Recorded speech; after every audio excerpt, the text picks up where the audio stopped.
¿Sabías que Puebla tuvo 2 fundaciones? ¿Sabías que el origen de la ciudad fue aquí, en la Iglesia de la Cruz? Hola, ¿qué tal? Yo soy Fausto Estrada, les doy la bienvenida a El Vórtice del Tiempo y aprovechando que se vienen los 500 años de la ciudad, vamos a hablar un poquito sobre la historia de su fundación, la historia de la fundación de la ciudad de Puebla.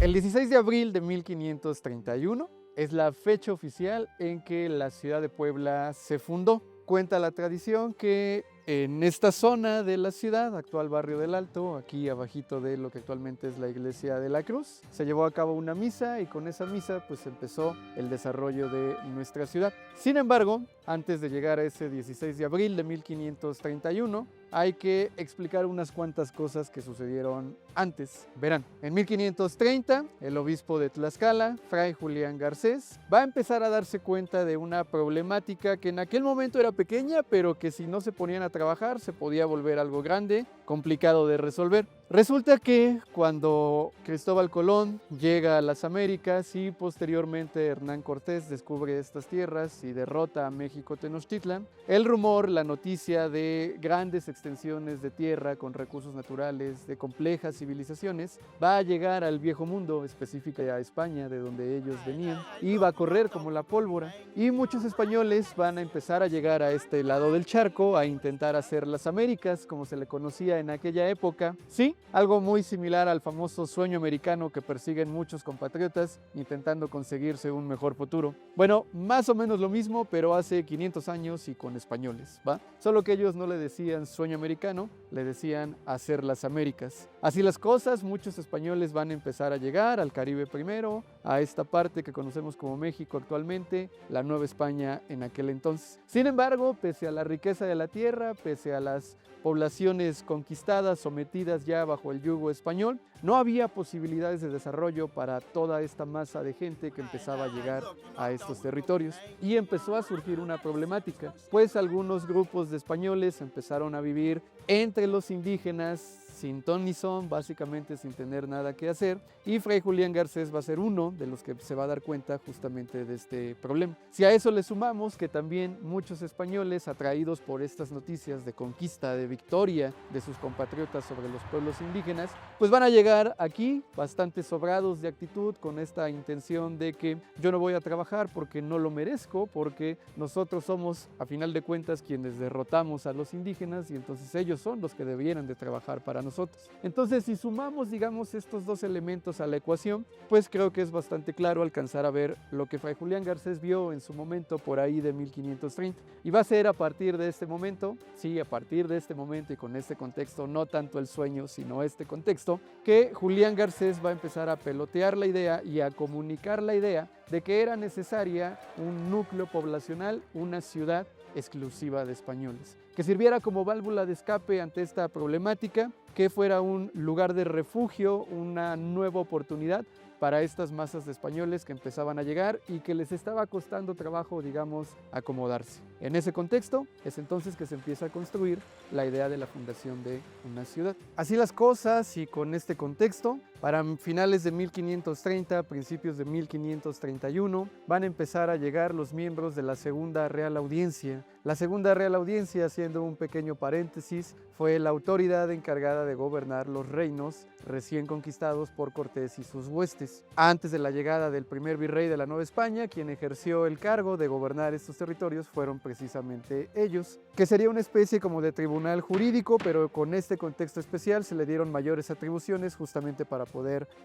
gobernar los territorios en nombre del rey. Es así que van a empezar a llegar los miembros, el presidente, Juan Ramírez de Fuenleal, y los oidores, que serían pues una especie de jueces, Vasco de Quiroga, Juan de Salmerón, entre otros. Y es Juan de Salmerón el que va a tener un papel importantísimo en la fundación de la ciudad, porque va a ser él el encargado directamente por parte de esta institución de la Real Audiencia de checar los trabajos para llevar a cabo la fundación. Venían con la encomienda por parte de la mismísima Reina de España de llevar a cabo la fundación de una ciudad exclusiva de españoles. Para 1531, entonces, una vez que ya llegan todas estas personas, van a empezar los trabajos para encontrar un lugar en donde establecer este nuevo núcleo urbano y atender pues las ideas y las necesidades que Fray Julián Garcés anteriormente había comentado, explicado. Sabemos que fueron los franciscanos quienes empezaron a movilizarse y a peinar los territorios justamente en la búsqueda de este nuevo sitio, un nuevo lugar.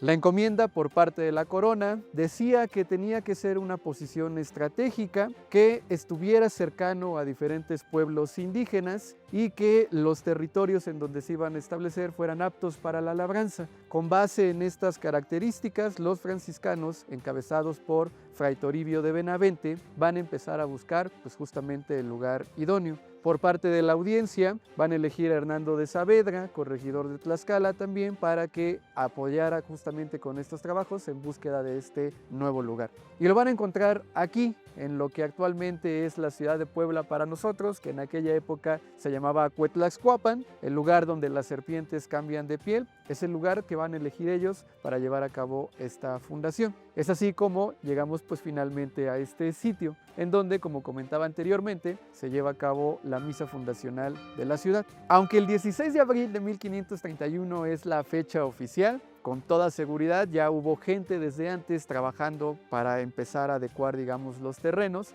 pero oficialmente la misa fundacional pues ocurrió ese día. Aproximadamente de 30 a 60 cabezas de familia fueron las que estuvieron presentes aquel 16 de abril atestiguando todo lo de la fundación. Pero no estuvieron solos. Si bien es cierto que en el proyecto se contemplaba que la ciudad fuera exclusiva de españoles, sabemos que la presencia de población indígena pues fue importante en la zona, en la fundación y en el desarrollo de la ciudad, pues serían justamente ellos, los indígenas, quienes formarían la principal mano de obra para levantar arquitectónicamente pues todo lo que conocemos de la ciudad de Puebla. Verán, el proyecto inicial de la fundación de Puebla hay que enmarcarlo en el contexto de la época, que fue el Renacimiento y el humanismo. En la formación académica de las personas que llegaron aquí con don de mando, por ejemplo en la audiencia, con Vasco de Quiroga, Juan de Salmerón, o representando a los franciscanos, Fray Toribio de Benavente, venían con una profunda formación humanista. Y en el imaginario, en la lógica de estas personas, el descubrir estas tierras y a estos mares de gente que poblaban estas civilizaciones, representó para ellos una nueva oportunidad de desmarcarse de lo que se había hecho mal en Europa como proceso de desarrollo civilizatorio y empezar de cero en estas nuevas sociedades. Fue así que vamos a poder entender bien las características del proyecto. Una vez que se encuentra el lugar, el Xcuapan, como les comentaba anteriormente, van a empezar a puntualizar las características que iba a tener esta nueva población. Originalmente ellos concebían que las personas que iban a llegar a fundar y a trabajar iban a ser españoles, sí, porque esa fue la idea original, la simiente, la semilla, pero iban a ser españoles de clase trabajadora, labradores, que no fueran conquistadores, porque no querían que estas personas vinieran manchadas con la marca de la violencia, del sometimiento hacia los indígenas a través de la fuerza y la guerra. Entonces esa era una característica importante para el nuevo núcleo poblacional. Españoles sí, pero de gente y de clase trabajadora. Además, anteriormente les comenté que la ciudad preferentemente tenía que estar rodeada de otros pueblos indígenas. Esto con la intención de que la ciudad de Puebla fuera ejemplo y experimento de lo que se podía conseguir teniendo buenas relaciones con los grupos indígenas. Se pretendía que este foco poblacional de españoles pudiera cosechar relaciones positivas con los diferentes pueblos alrededor y marcar pues una diferencia, un antes y un después respecto a lo que se venía haciendo o incluso lo que había pasado en Ciudad de México. En ese sentido, estas tierras que les iban a otorgar iban a ser exclusivas de ellos. Eligieron este lugar también porque estaba, digamos, entre las fronteras de los diferentes pueblos de indios de aquel momento. Huacán, la misma Cholula, Tlaxcala, Singo, Calpan, etcétera, etcétera. Y en su lógica no le iban a quitar tierras a nadie y todos iban a vivir felices y contentos. Ese era, digamos, el proyecto original, marcado justamente de estas tesis humanistas. Desafortunadamente, lo vamos a ver un poquito después, a la realidad se acabó imponiendo y hubo que hacer algunas modificaciones, pero al menos en la idea original, pues la verdad es que sonaba bastante interesante. Aquel 16 de abril de 1531 se llevó a cabo la misa, se repartieron los solares y comenzaron pues a trabajar en la construcción de la ciudad. Es interesante que cada vez que ustedes visiten este lugar, atrásito de Casa Aguayo, Hagan un pequeño ejercicio de imaginación. En aquella época no había absolutamente nada de lo que ustedes están viendo. Era todo totalmente virgen y natural. Y eligieron este punto en específico para empezar a construir la ciudad porque era una zona llena de recursos naturales, principalmente el vital líquido. Muy cerquita de nosotros, a unos cuantos pasos, corría el río Huitzilapan, que después se cambió a río San Francisco y actualmente, bueno, nosotros lo conocemos como el Boulevard 5 de Mayo. Había ojos de agua también muy cerca de donde nosotros estamos. Posteriormente se construirían ahí los lavaderos de Almoloya. Entonces, por esas características fue que se eligió este sitio. Seguramente se debe de haber visto bastante bonito, pero pues era la naturaleza a final de cuentas, y en aquel momento pues el hombre no podía, el ser humano no podía hacer mucho frente a la madre naturaleza. Si bien es cierto, el lugar era ideal, los españoles desconocían un aspecto importante de esta parte de lo que actualmente es Puebla. El río San Francisco solía desbordarse en la temporada de lluvias. En Puebla la temporada de lluvias corre a lo largo del verano, junio, julio, agosto, un poquito de septiembre, y pues para mala suerte de ellos fue justo lo que ocurrió. Empezaron a levantar casas de adobe, de paja. El templo primigenio de San Francisco también se empezó a construir, no tiene nada que ver con el actual, pero se empezó a construir, y en la temporada de lluvias, por ahí del mes de agosto, se soltaron las lluvias, el río aumentó de tamaño, y como estas construcciones estaban muy cercanas al río, pues se las llevó totalmente, ¿no? Y con esto pues prácticamente este proyecto original, que sonaba muy bonito, empezó a peligrar de manera considerable, porque esas pequeñas casas que construyeron pues habían desaparecido. No se podían quedar con los brazos cruzados. Recordemos que el proyecto venía por indicaciones de Su Majestad. Era algo que se tenía a final de cuentas que llevar a cabo. Si nosotros mapeamos, por ejemplo, la ubicación estratégica de Puebla, pues alcanzaremos a comprender la importancia que tenía. Puebla se localizaba a la mitad del camino entre el puerto de Veracruz y la Ciudad de México. Servía como una posta de descanso para los viajeros, e incluso con intenciones militares también acabaron eligiendo este lugar, pues el hecho de estar cercanos a diferentes pueblos indígenas, una ciudad propia de españoles, pues permitía justamente la vigilancia de este sector de la población, e incluso, como se demostraría unos 300 años después, serviría de escudo para la capital del virreinato, la capital del país, la Ciudad de México, con la intervención francesa. Entonces, más allá, digamos, de la importancia al interior de la misma ciudad, había una importancia exterior estratégica para la ciudad. Pese a lo que ocurrió, las autoridades españolas, representadas por Juan de Salmerón, el oidor, y los mismos franciscanos con Toribio de Benavente, se dieron a la tarea de, si no se puede acá, pues entonces vamos a tener que mudar la ciudad a otro lugar, que es pues lo que nosotros actualmente conocemos como el Zócalo de la ciudad de Puebla. Y vamos para allá. Y después de la inundación llegamos a esta parte de acá, el Zócalo de la ciudad, el corazón de la ciudad de Puebla. Quienes hayan caminado alguna vez del Boulevard 5 de Mayo hasta esta parte de acá, seguro habrán notado que al llegar a este punto llegaban un poquito cansados. La razón es porque el Zócalo de la ciudad se encuentra en un punto más alto respecto al Boulevard 5 de Mayo, anteriormente el río de San Francisco. Nosotros lo notamos y lo notaron hace 500 años también, porque fue esta zona la que decidieron que fuera el lugar de la nueva fundación, es decir, un punto más elevado respecto a donde originalmente había estado la fundación original. Hay un poco de debate al respecto de si fue exactamente en este punto o quizás un poco más al sur, a partir de acá. El caso es que a partir de aquí pues empezó a crecer la ciudad, y hasta la fecha pues es el corazón de la ciudad de Puebla. El 29 de septiembre de 1531 se llevó a cabo la ceremonia solemne que daba origen a la segunda fundación, el segundo inicio que tuvo nuestra ciudad de Puebla.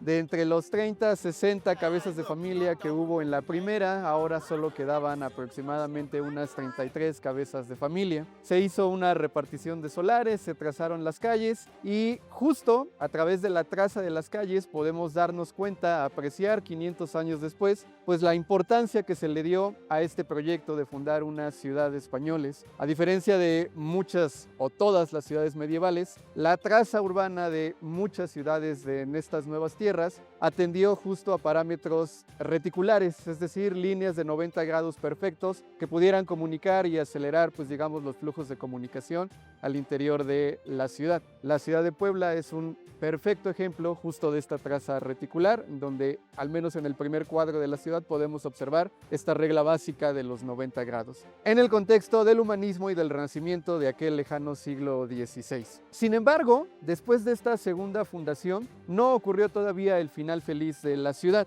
Lo cierto es que después del 29 de septiembre de 1532, el proyecto de la ciudad de Puebla, la verdad es que se vio en peligro y casi no se lleva a cabo. Pues verán, una vez que el río San Francisco acabó con estas primeras casas primigenias que estaban en aquella zona, muchos españoles se van a decantar del proyecto y van a empezar a abandonarlo, yéndose justamente de la ciudad. Poco a poco, vecino tras vecino, empezó a correr como el boca en boca que esto no tenía futuro, que era un proyecto sin cabeza y que era mejor salirse en este momento antes de que se hundiera totalmente el barco. Tiempo después, la ciudad de Puebla funcionaba como ciudad, pero sobre todo de nombre, porque siendo realistas era más un pueblo fantasma que una verdadera ciudad. Para 1533, el oidor Juan de Salmerón, que estuvo siempre atento a cómo iba funcionando el proyecto, va a empezar a viajar justo a la ciudad de Puebla con la intención de observar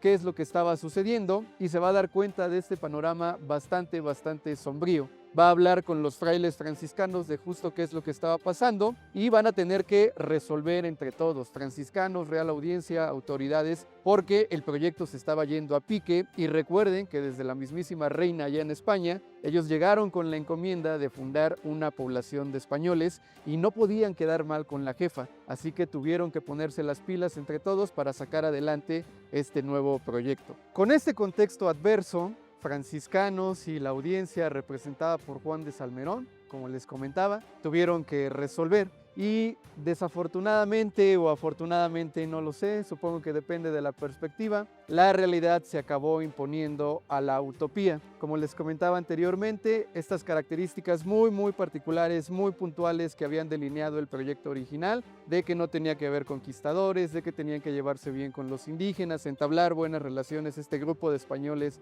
fundadores de la ciudad, pues se tuvieron que hacer a un lado justamente ante la urgencia de sacar adelante el proyecto de la ciudad. Verán, al final la Real Audiencia y los mismos franciscanos tuvieron que dejar a un lado estos principios utópicos humanistas para empezar a aceptar conquistadores, ¿ok? Tuvieron que darle puerta abierta a conquistadores, encomenderos, con la intención de que vinieran a poblar la ciudad. Esta idea original de que la ciudad estuviera rodeada de pueblos indígenas y mantuvieran buenas relaciones, pues también se tuvo que dejar, digamos que un poquito atrás, porque acabaron haciendo algunas concesiones de tierra. Algunos de los fundadores que vinieron a la ciudad les acabaron dando tierras que tomaron justamente de los pueblos vecinos como Huejotzingo, Cholula, Calpan, etcétera. Y también dentro de las cosas que tuvieron que modificar fue que Juan de Salmerón se las arregló justamente para que estos pueblos mandaran más gente a trabajar y pudieran empezar a levantar pues todas las construcciones que algunas hasta la fecha perviven.